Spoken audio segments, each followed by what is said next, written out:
അസ്സലാമു അലൈക്കും വറഹ്മത്തുള്ളാഹി വബറകാതുഹു. എൻ്റെ പേര് ഷൻസ.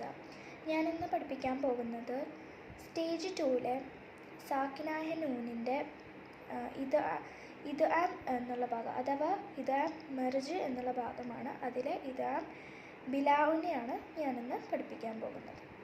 അപ്പോൾ നമുക്ക് ക്ലാസ്സിലേക്ക് പോകാം. ഇത് ആം അഥവാ മെർജ് ചെയ്യുക. ഇത് ആം അഥവാ മെർജ് ചെയ്യുക. ഇതാമെന്ന് പറഞ്ഞാൽ നമ്മൾ എന്ത് ചെയ്യുക, നമ്മുടെ സാക്കിനായ നൂനിനെ രണ്ട് വിധത്തിൽ നമ്മൾ പറയുന്നുണ്ട്. ഇതാമിൽ തന്നെ ഇതാമെന്ന് പറഞ്ഞാൽ വേറെ ഒന്നുമില്ല, നമ്മുടെ സാക്കിനായ നൂനിനെ നമ്മൾ അതായത് ഇതാമെന്ന് പറഞ്ഞാൽ ഇയർമലു എന്നാണ് അർത്ഥം. അതായത് സാക്കിനായ നൂനിൻ്റെ ശേഷം ഈ 6 അക്ഷരങ്ങൾ വരികയാണെങ്കിൽ അതിനാണ് നമ്മൾ എന്താ പറയുന്നത്, ഇയർമലൂൻ, അല്ലെങ്കിൽ അതെല്ലാം കൂടി കൂട്ടി പറയുന്നതിനാണ് ഇയർമലു എന്ന് പറയുന്നത്.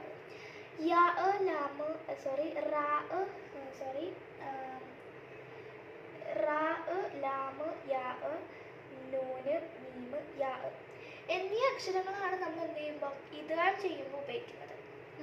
നമ്മൾ നൂനിനെ കുറിച്ച് കഴിഞ്ഞ ക്ലാസ്സിൽ പഠിച്ചതാണ്.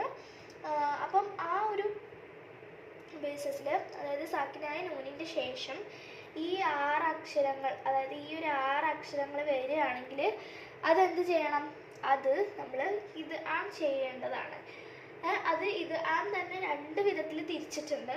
ഒന്ന് ഈ രണ്ടെണ്ണം, അതായത് ഈ രണ്ടെണ്ണം റാവും ലാവും, റായിനും ലായിനും നമ്മൾ സ്പെസിഫൈഡ് ആയിട്ട് പറയുമ്പം അത് ഇത് ആം ബിലാ ഉന്നാന്നും, പിന്നെ നമ്മൾ ഈ ബാക്കി 4 ലെറ്റേഴ്സിനെ നമ്മൾ സ്പെസിഫൈഡ് ആയിട്ട് പറയുമ്പം ഇതാം ബി ഉന്നാന്നുമാണ് പറയുന്നത്. അപ്പോൾ നമുക്ക് ഇതാം ബിലാ ഉന്ന ഒന്ന് ഡീറ്റെയിൽ ആയിട്ട് പഠിക്കാം.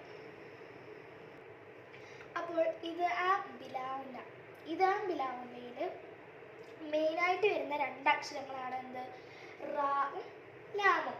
അപ്പോൾ എന്ത് സംഭവം എന്ന് വെച്ചാൽ, സാക്കിനായിട്ടുള്ള നൂനിൻ്റെ ശേഷം ഷെദ്ദോട് കൂടിയിട്ടുള്ള റാഓ അതോ ലാമോ വരികയാണെങ്കിൽ അതിന് നമ്മൾ നന്നായിട്ട് കടുപ്പിച്ച് ഉച്ചരിക്കണം. അതായത് നമ്മുടെ നാക്ക് കൊണ്ട് ഉച്ചരിക്കണം. അതിന് നമ്മൾ ഷെദ് കൊടുത്ത് ഉച്ചരിക്കണം, അഥവാ ഡബിൾ ചെയ്തിട്ട് ഉച്ചരിക്കണം എന്നൊക്കെ പറയും. അതിന് നമുക്ക് 2-3 ഉദാഹരണം നോക്കാം. 2 ഉദാഹരണം നോക്കാം. എക്സാമ്പിൾ, യുബൈനലന. അപ്പോൾ ഇവിടെ എന്താ സംഭവം എന്ന് വെച്ചാൽ, യുബൈനലന.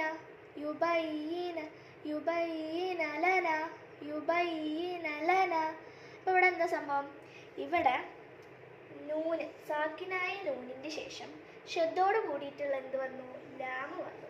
അപ്പോൾ നമ്മൾ എന്ത് ചെയ്യുന്നു, ആ ലാമിനെയും നൂനിനെയും നമ്മൾ ഒരുമിച്ച് ഉച്ചരിക്കുന്നു. അപ്പോൾ യുബൈനലന അങ്ങനെ ഉച്ചരിക്കണം. അതായത് ലാമിന് നല്ല കട്ടി കൂട്ടണം, യുബൈനലന അങ്ങനെ കട്ടി കൂട്ടണം. എന്നാൽ നല്ല വൃത്തിക്ക് നമ്മൾ നാക്ക് കൊണ്ട് കൃത്യമായിട്ട് ഉച്ചരിക്കുക തന്നെ വേണം. അതുപോലെ തന്നെയാണ് ലഅയ്യതലക്കും. തന്നാണ് കേട്ടോ.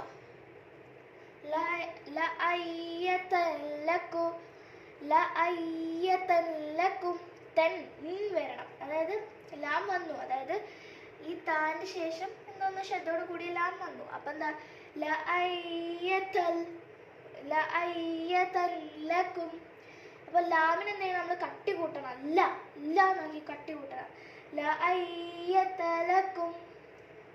ലഅയ്യതലക്കും അങ്ങനെ നമ്മൾ എന്ത് ചെയ്യണം, കട്ടി കൂട്ടിയിട്ട് ഉച്ചരിക്കണം. അപ്പോൾ ഇതിനായിട്ട് നമുക്ക് ചില ഭാഗത്തൊക്കെ എന്താ പ്രശ്നം, നമുക്ക് ഇതിപ്പോൾ അതിൻ്റെ അപ്പുറത്ത് ലാമാണോ അല്ലെങ്കിൽ അതിൻ്റെ അപ്പുറത്ത് റാ ആണോ എന്നീ കാര്യങ്ങൾ, ഇവൻ്റെ റാ ലാമെന്നില്ല, യാ ആണെങ്കിലും നൂനാണെങ്കിലും മീമാണെങ്കിലും വാവാണെങ്കിലും, അതായത് ഇത് ആമിൻ്റെ കേസിൽ, അതായത് ഇതാം ബിലാവിൻ്റെ കേസിലല്ല, മൊത്തത്തിൽ പറഞ്ഞ ഇതാമിൻ്റെ കേസിൽ, ഇതിപ്പോൾ ഇതാം ബിലാവിനെയാണ് സ്പെസിഫൈഡ് ആയിട്ട് പറഞ്ഞത്. അത് ഞാൻ ഇതാം ബിലാവിൻ്റെ കേസ് മാത്രമാണ് പറയുന്നത്. അതായത് റാ ലാമ് ഈ 2 കേസിൽ എന്താ പ്രശ്നം, ഇതിപ്പോൾ അതിൻ്റെ അപ്പുറത്ത് ലാമാണോ നൂനാണോ എന്നൊക്കെ നമുക്ക് എപ്പോഴും ഇങ്ങനെ നോക്കാനൊക്കെ വളരെയധികം ബുദ്ധിമുട്ടായിരിക്കും. അപ്പോൾ അതിനായിട്ട് നമുക്ക് ചെറിയൊരു ഹിൻറ്റ് പഠിച്ചേക്കാം അല്ലേ. കഴിഞ്ഞ പ്രാവശ്യം നമ്മൾ ഇൽഹാർ പഠിച്ചപ്പോൾ എന്ത് ചെയ്ത്, അവിടെ നമ്മൾ ഇതുപോലത്തെ ഞാ ഉപയോഗിക്കണം എന്നാണ് പറഞ്ഞത്. അതുപോലെ തന്നെ ഇതുപോലത്തെ തൻവീനുകൾ ഉപയോഗിക്കണം എന്നാണ് പറഞ്ഞത്. പക്ഷേ ഇത് ആമിൻ്റെ കേസിൽ, അതായത് ഇത് ആമിൻ്റെ കേസിൽ ഇതാവണം അല്ലെങ്കിൽ ഇതാവണം. അതായത് വി ചരിച്ചിട്ട്, അതായത് ഇംഗ്ലീഷിൽ വി ചരിച്ചിട്ട സംഭവം ഇല്ലാത്ത നായും രണ്ട് ലൊമ്മോട് കൂടിയിട്ടുള്ള തൻവീനും രണ്ട് സെപ്പറേറ്റ് ആയിട്ട് കിടക്കുന്ന ഹർക്കത്തുകളും സെപ്പറേറ്റ് ആയിട്ട് കിടക്കുന്ന ഫത്തഹും കെസറുകളും ആണ് എന്ത് ഇവിടുത്തെ ഹിന്റ്. ഓക്കെ, അപ്പം നമ്മുടെ ഇന്നത്തെ ക്ലാസ് ആയിട്ടുള്ള ഇദാംബിലാവുന്ന, അതായത് ഇദാംബിലാവുന്നയുടെ ക്ലാസ് തീർന്നിരിക്കുകയാണ്. നമുക്ക് അടുത്ത ഭാഗമായിട്ട് അടുത്ത ക്ലാസ്സിൽ മീറ്റ് ചെയ്യാം. അസ്സലാമു അലൈക്കും വറഹ്മത്തുള്ളാഹി വബറകാതുഹു.